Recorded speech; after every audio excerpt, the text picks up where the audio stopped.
State of the 49ers, wide receivers and tight ends. We plow through the roster day by day. We've done the quarterbacks, we've done the running backs and the fullbacks. Can't forget about Kyle Juszczyk. And now we have hit the wideouts and the tight ends. I like to combine both of these in this analysis because the 49ers have that multi-positional offense where there's so much versatility. Asked wideouts line in line, tight ends line out wide. A guy like Juszczyk, of course, is lined up everywhere, including the backfield. And I guess you can extend the positional versatility to backfield wideout alignments with Deebo Samuel himself being a wide back. But even George Kittle took handoffs this year. So theoretically, we could combine the running backs, the fullbacks, the wide receivers, and the tight ends into one state of the 49ers piece, and we could call it skill positions on the offensive side of the ball. But I think that one would run a bit long. So I think that the natural delineation goes running backs, fullbacks in one. You can watch the video from the other day for that one. And we do wide receivers and tight ends, which includes the slots, all the wideouts, and obviously inline blockers and guys like George Kittle, who will do a little bit of everything in today's State of the 49ers series. So everybody subscribe to the channel. Matcha green tea latte is the drink of choice today. I'm up in the mountains, Shaver Lake, California. I have a few days up here just to kind of chill. The Rams are doing their Super Bowl parade right now. I'm sure some people saw that floating around Twitter. It looks like Aaron Donald and Sean McVay, based on what their inebriated selves are saying, they're going to be back for the 2022 season. So the 49ers are going to have a chance to take a run at the defending champs in the NFC West over at least two matchups next season. So fun times ahead. And the 49ers have to build their roster to be even better than it was in this 2021 season. And one of the position groups to attack will be the wide receiver room. So let's talk about what happened here in 2021. First off, I mean, you can't begin to talk about this without mentioning Deebo Samuel and the historic year that he had. If you count the playoffs, Deebo Samuel became the first player in NFL history to receive for over 1,500 yards and to run for over 500 yards. So the first ever player of the 1,500, 500 club. Of course, he had former 49ers great Roger Craig, running back, who was part of the 1,000 club. But we've never seen a receiver as prolific as Deebo, and it's a 1,500-yard season, also rush for at least 500 yards. And who knows, maybe we'll see greater balance in those numbers next year, depending on where the 49ers line Samuel up. In fact, I mean, Deebo Samuel was such a weapon for the 49ers this year that I believe if you go back to the State of the 49ers running back edition, you'll also have Deebo Samuel on the cover. There's the picture. That was the other day. We talked about Deebo, how good he was at running back. Blue is above league median. Red is worse than league median. Well, Deebo, second row, blue across the board. You go to receiver, Deebo Samuel, cover shot, and then you go to our yards per route run table, which I'll discuss in a bit. He's at the top, 2.93 yards per route run. So it was an epic year for Deebo Samuel. And if you talk about the 49ers and the need to be balanced at the top of the offense, at the top of the formation, they established that over the course of this 2021 season. Early on, and we talked about this so much as one of this team's problems before this season, and this winning streak for the 49ers really got rolling in 2021. Early on, it was Deebo Samuel and everyone else. He was getting 80% of the targets. The offense was imbalanced. It was not ambidextrous. I talk about ambidexterity. In the running game, you need to be able to run left. You need to be able to run right. Well, in the passing game, you need to be able to pass to your wide receiver 1, and you need to be able to pass to your wide receiver 2. And you also need to hit up the 3 and maybe your tight end as well. You can't be focused on one guy, or else you're not going to be an efficient offense. Well, the 49ers were not efficient early this season, especially the pass game, because it was the Deebo Samuel show. And everybody else was quiet. It took us a long time to really hear from Brandon Aiyuk in the pass game. Well, the goal in yards per route run, which is a more sophisticated metric than just standard raw receptions and yards, this is actually going to factor in how often any given target runs a route. So it's going to factor in how efficiently he's contributing relative to his time on the field, relative to his time trying to make a catch, trying to make a play in the pass game. You want more than one guy, and preferably you're going to want three guys who have a volume amount of targets in the blue when it comes to yards per route run. So you have Deebo Samuel, definitely in the blue. In fact, he was behind only Cooper Kupp at 2.93 yards per route run. That meant that Devontae Adams, Justin Jefferson, and Jamar Chase were all behind Deebo Samuel in terms of receiving efficiency. That's a big deal. The 49ers had him. They also, of course, had George Kittle. It was a slightly quieter year for George Kittle receiving the ball than it was in maybe 2018 or 2019 when he actually led all receivers and wideouts in yards per route run. But Kittle is still a hell of a player, and he was still playing with a lower body injury that nagged at him throughout the course of the entire season. And even with that, he was at 2.21 yards per route run. Now, the problem is that through a few weeks of the season, it was Samuel and Kittle who were in the blue on this chart. Everybody else was in the red. And the 49ers needed just one more target. They needed somebody else to be able to shoulder that load, to take a little bit off of Samuel and Kittle, and to raise the ceiling of this offense, both in terms of explosiveness and in terms of options. Because if you don't have enough options, if it's only two go-to options, the defense can cover those guys on critical downs of the game. So that's where Brandon Aiyuk came into the equation. As you can see, the final line for Aiyuk was 56 catches, 826 yards, and 1.70 yards per route run with a very low drop rate of 4.4%. But basically above average, above the league median yards per route runs. The 49ers had three of these guys with at least 50 receptions who were above 1.7 yards per route run, which meant that they had an efficient passing offense at the top that could be distributed to various targets. Aiyuk was the key for the 49ers to be able to get to the spot that they needed to be, because you had Samuel and you had Kittle performing early, but you didn't have Brandon Aiyuk getting the job done early. Well, let's take a look at his Pro Football Reference page right here, just so we can go game by game for Brandon Aiyuk, and we can see just how much he improved once he developed the confidence to become that fixture. I don't want to say as a number 3 receiver, but that fixture as a number 3 target in the 49ers offense, because options 1A and 1B, in my opinion, were Samuel and Kittle. But as we progressed, Aiyuk became a big-time A option for the 49ers in certain situations, especially late in the season. So we're going to go to the game log here for the 2021 season. Here we go, game log 2021. This was fascinating, I thought, for Brandon Aiyuk over the course of this year, because, you know, for all the talk of the doghouse and how the coaching staff was upset at him, they didn't curtail his playing time early on. He was still recovering from an knee injury and he was still starting, but I mean, he was playing the snap load that was dictated by the medical staff as he was recovering from the hamstring injury in the preseason.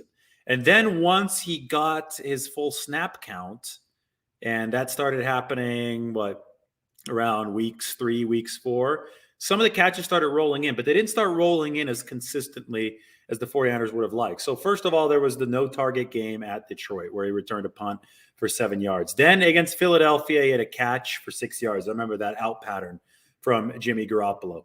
Then you move forward and actually had a big game against Green Bay. I still remember the touchdown in the second half, third quarter, Garoppolo to Aiyuk. 4 catches, 37 yards, and a score. But then back to only 1 catch, 15 yards against Seattle. Of course, that was Garoppolo got hurt that game. Lance had to play the second half. You had him 2 catches, 32 against Arizona, only 1 for 6 against Indianapolis. It wasn't until week 7 against Chicago when Brandon Aiyuk busted out of the slump. 4 for 45, following week 6 for 89, and a score against Arizona. Still remember that one as the 49ers try to come back. Then he had 3, 7, 3, 3, 6, 1, 4, 4, 6. So only a game with only 1 catch, and that was the game against Atlanta, which the 49ers won handily. But he had more than 1 catch in every single game following week 7 against Detroit. So as we settled the dust from a kind of a roller coaster season for Brandon Aiyuk, we can recognize that it was week 7 where he finally took hold. And it's no coincidence that the 49ers offense also took hold in week 7 when Brandon Aiyuk did, when he started delivering those multi-catch games. Because Brandon Aiyuk is this offense's man beater.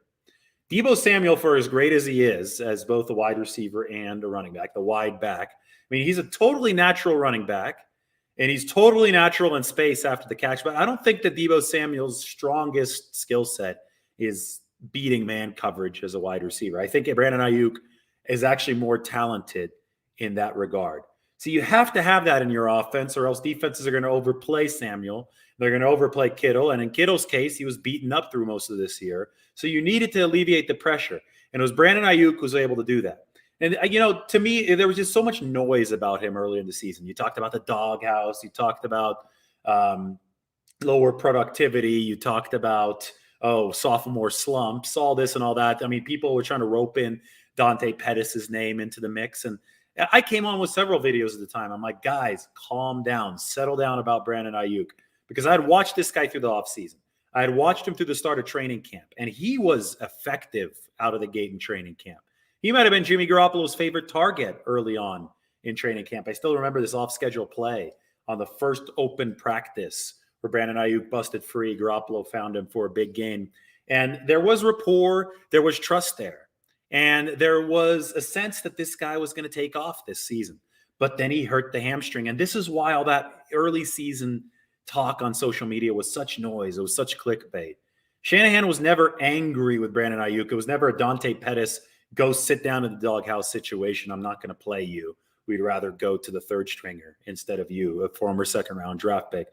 They kept on playing him, but they recognized that, A, he had been thrown out of rhythm early in training camp by the injury, and B, to reestablish that rhythm, it was going to take a raising of the bar in all facets of the game so that he would develop the rapport with Garoppolo, so that he would become that trusted option that rounded out the top 3 for the 49ers. Samuel, Kittle, Aiyuk, the efficient 3, the blue 3, as we say right here. Samuel, Kittle, Aiyuk, all 3 of them in the blue. And the 49ers were patient with Aiyuk. They didn't panic. They didn't throw him into the doghouse like Pettis and leave him to rot onto the bench. They had constant communication with him.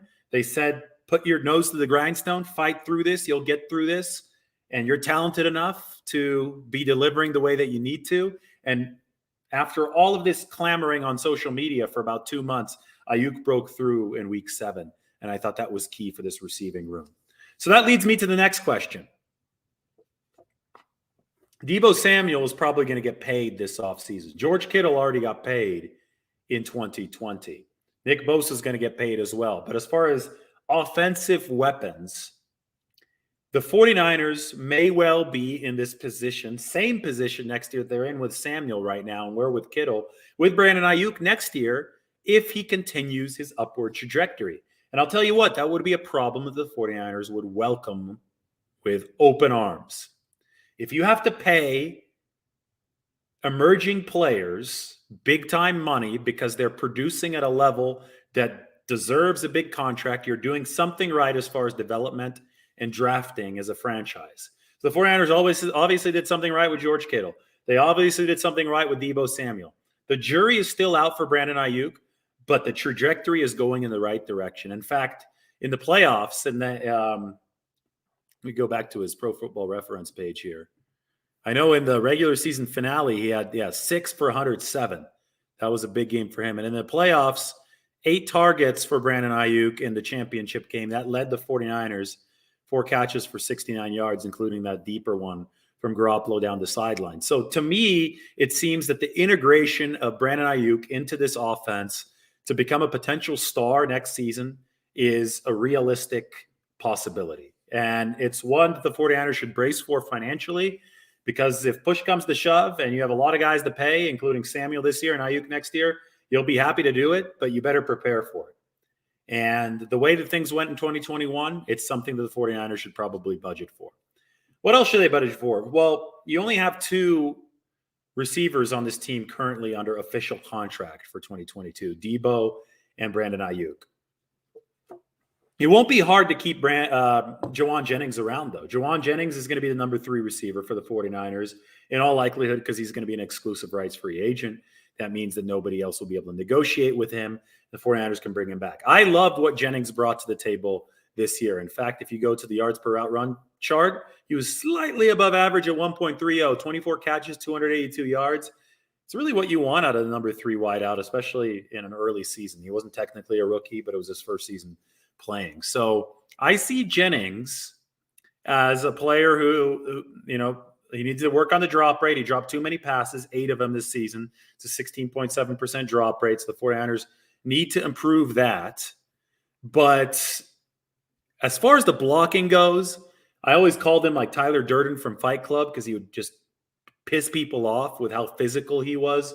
Jauan Jennings fit this offense, both from a toughness and run blocking standpoint and a toughness and yak standpoint. I mean, look at this. This is yak per completion, 2021 season. 49ers led the NFL. Number 1, 6.6. Bengals, number 2, 6.4. Kansas City, Green Bay. There's a lot of good offenses on that list.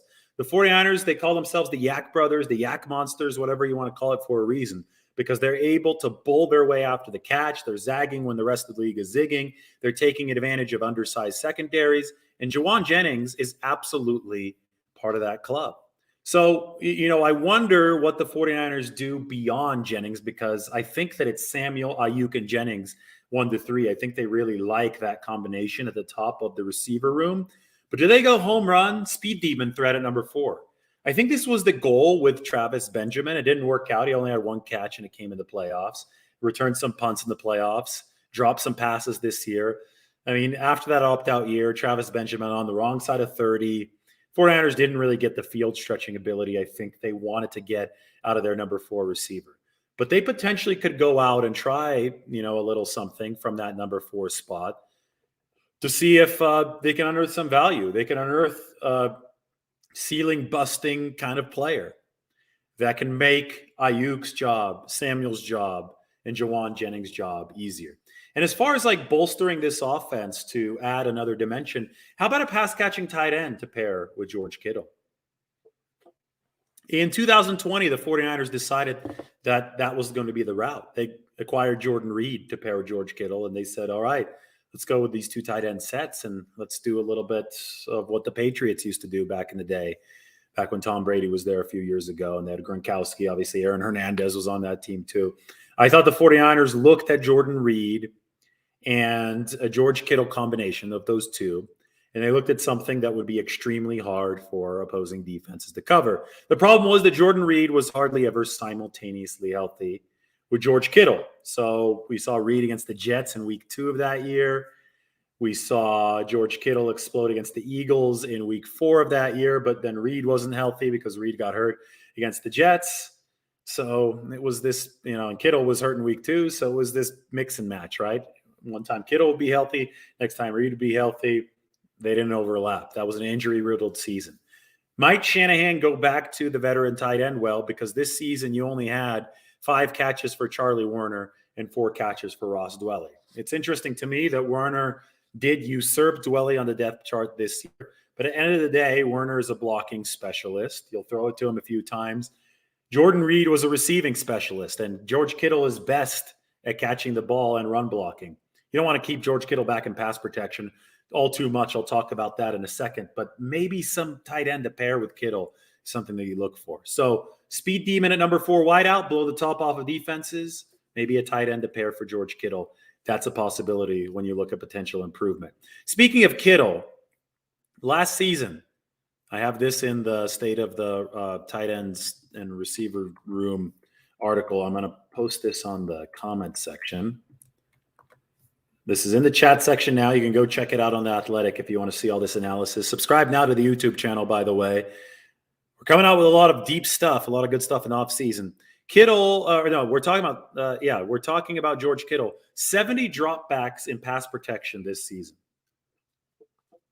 The 49ers absolutely went wild with max protect. And they had to, because Tom Compton was their right tackle after McGlinchey got hurt. In the NFC Championship game, Trent Williams was playing with a high ankle sprain. What does that mean? You have to help your tackles with tight ends or with running backs. And George Kittle is going to be a better pass protector than any running back on this 49ers roster. So What does that mean? Well, anytime that George Kittle is out there taking on a defensive end, it means that he can't be running a pass pattern. And you saw how efficient of a receiver he is. So if Kittle's back there 13% of the time pass protecting in Max Pro, I think that's something you need to fix. I think that number needs to be under 10% because I think the 49ers need Kittle out there running routes to make this offense as dynamic and as possible. You guys saw the Yak numbers. You guys saw Aiyuk's numbers. You saw the yards per route run. You have to love the core of this 49ers tight ends and receiving room. I guess they're two separate rooms. But you need more depth. You need that number 4 wide out potentially. I mean, Sherfield was a 4 or 5 this year. Special teams guy. You probably like him on special teams. You bring him back. But do you try to bring a burner? I mean, a burner could also be the number 3 that splits time with Juwan Jennings. But I think you like what you have between Aiyuk, Samuel, Jennings, assuming they tender him that offer. And I think you really try to get something to stretch the field a little bit. Because at the end of the day, all of this is going to be dependent on the cohesive glue that Trey Lance can likely bring to the table. If the 49ers do indeed move forward with Lance as their starting quarterback in 2022, then you have a situation in which Lance has already delivered highlight reel plays to George Kittle. Remember the diving catch against the Texans, to Brandon Aiyuk. There were a couple catch and runs there, a couple catch and runs against Arizona in week 5. And to Deebo Samuel. I mean, Lance and Samuel have the deep pass, the touchdown against Houston to their name. I think more of that could be coming. I think the rapport got off to a good start between Lance and these guys, but I think more of that could be coming. And if the 49ers can find a way to augment that big 3 with that fast receiver at number 4 or with a pass-catching tight end to pair with Kittle, well, that's when this offense can become truly dangerous and it can be truly armed and ready to pair with Trey Lance. Because this is going to be a transitionary year for the quarterback position. So you want to make it as easy as possible with his targets. And that's what I'm wondering, because that's how the 49ers are going to approach, I think, building the rest of this room. All right, some Q&A stuff for this hugely busy 49ers offseason. I'm going to try to keep it to the receiving and the tight end room. Answer a couple, and then I got to get going, and we'll do a dedicated Q&A a little bit later. I do plenty of those, so save most of your questions for that one. If you're a first-time viewer, subscribe right now. We're having a lot of fun this offseason with a lot of in-depth 49ers talk.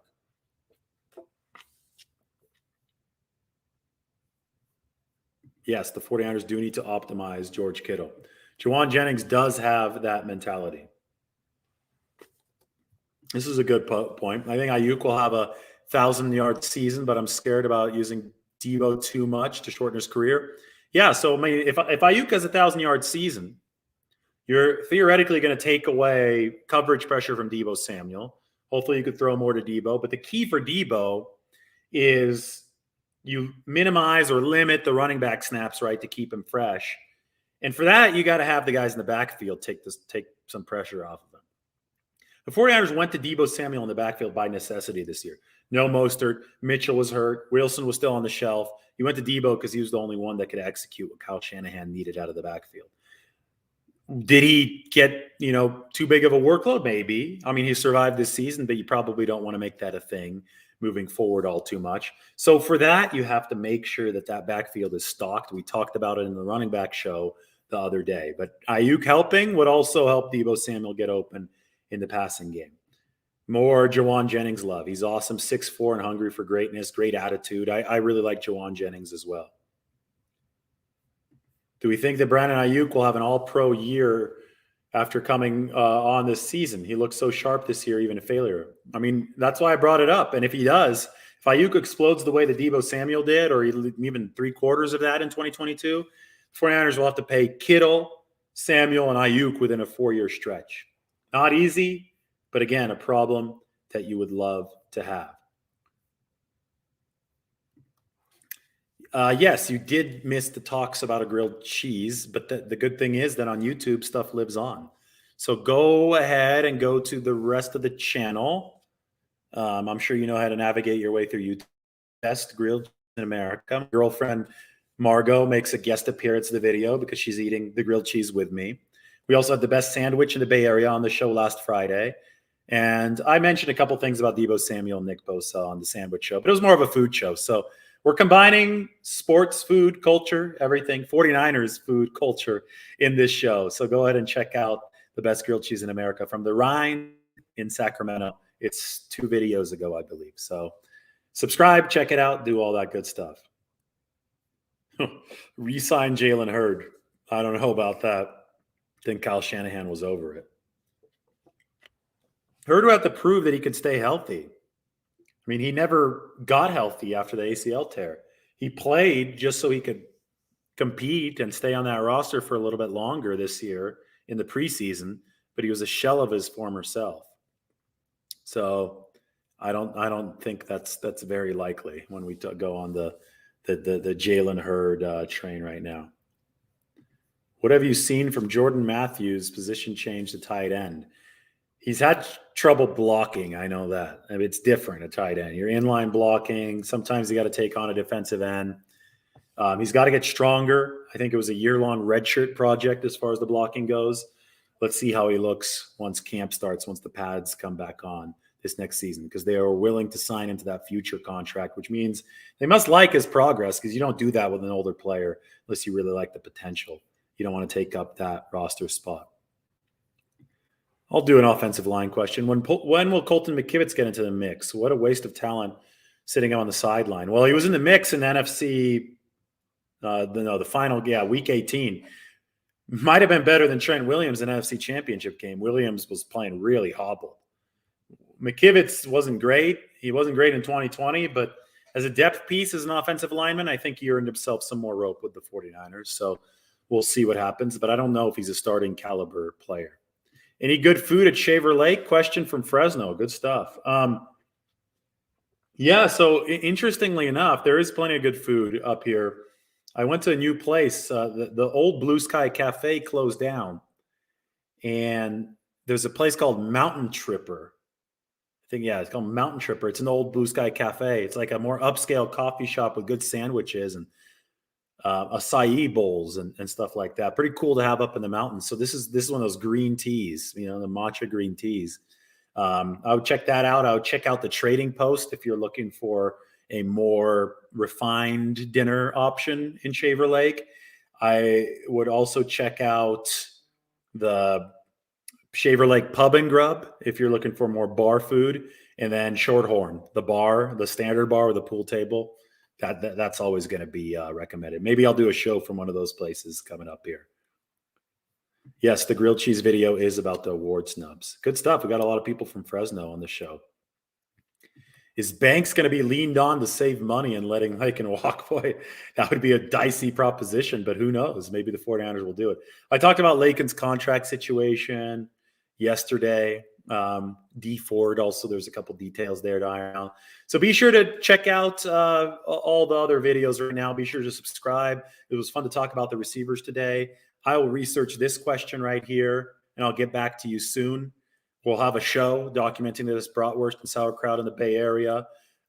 There's good Czech food out in Concord, and Czech food means good sausages and stuff like that. It's related to German food. So go out to DJ's Bistro out in Concord. Maybe that might satisfy you. I'll check it out with the camera at some point too. So subscribe to the channel. Appreciate your support. 49ers stuff will keep on rolling in.